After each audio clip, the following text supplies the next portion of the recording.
Ito lang. Doon ako. Hindi nga, Saan ka? hindi pa kami kumakain. Sabi, Doon ako naglaro. sabi ko nga, nandyan yung Sabi ka pala yung nakapo doon, ha? Oo. Diyan ka pala pinanin ng ano. Naglaro ako eh. Sabi ko, nandyan yung ano mo eh, motor.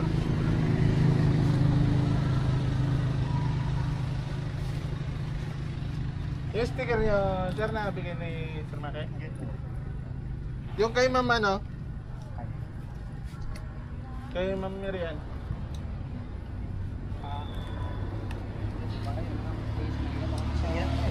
Dito lang muna. Ano pa lang? Ano lang sa akin? Sir. Mag-istorbo lang sana ako mga kuya, pero hindi naman po ako magiging ng libro. Sige lang po, okay lang po. Si-share lang po ako ng word. Sige lang po. First lang. Okay lang po, okay lang po. Bro, sir. Pwede po mga mag-operate may click. Sige po, sige. Maraming salamat sa grupo, sa grupo na natin ito, Panginoon. Pagpalain po kami, pagpahayag. Maraming sa pangalan ng Isang Kristo. Yan 316 po, narinig niyo na mga kuya. Wala. So, sige po.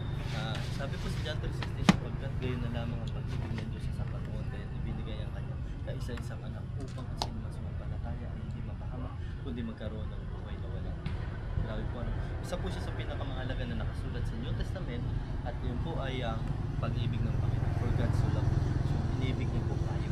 Ang akala kasi ng tao, bago ka mamahalin ng Panginoon, mahalin mo muna siya, mag-serve ka muna sa kanya. Hindi po. Bago po natin mahalin ng Panginoon, mahal niya na po tayo. Mayroon na po siyang ibinigay. Tama po, kasi hindi pa tayo pinapanganak, mayroon ng celebration, pagkapanganak. Tama, yung lumipas ng December 25. Tama po. So, isipin natin na may sinabi sa John 3:16 may ibinigay. Dito po sa December 25, mayroon pong sineselebrate na Christmas. Ang pagdating ng Panginoong Jesucristo. Tama po. Sabi ng iba, hindi naman yan kuya yung exact date. Opo, sige po, payag po tayo. Lipat natin sa November 1. Yung November 1, lipat natin sa December 25. Pesta ng patay. Nag-switch pa natin ha. Pero yung magiging event, same pa rin. Kapanganakan niya pa rin. Exchange gift. Opo. Kahit po saan nilagay natin yung date. Kasi po, ano po, title ng event kasi.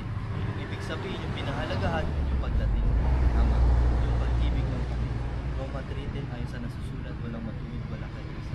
So, even ako man, lahat man tayo po nagkamali. Tama po. Wala po naging kaya po may kanadalapan sa atin para magligtas tayo. Kasi kung magbabase lang tayo sa tao, may kanya-kanya po tayong kalayaan sa pag-iisip at sa pagkilos. Binigyan tayo ng Panginoon ng buhay. Sinabi niya sa Genesis 1:26, likhain natin ang tao ayon sa ating larawan, ayon sa ating kawakas. Diba? So tayo po ay nilikha ng Panginoon base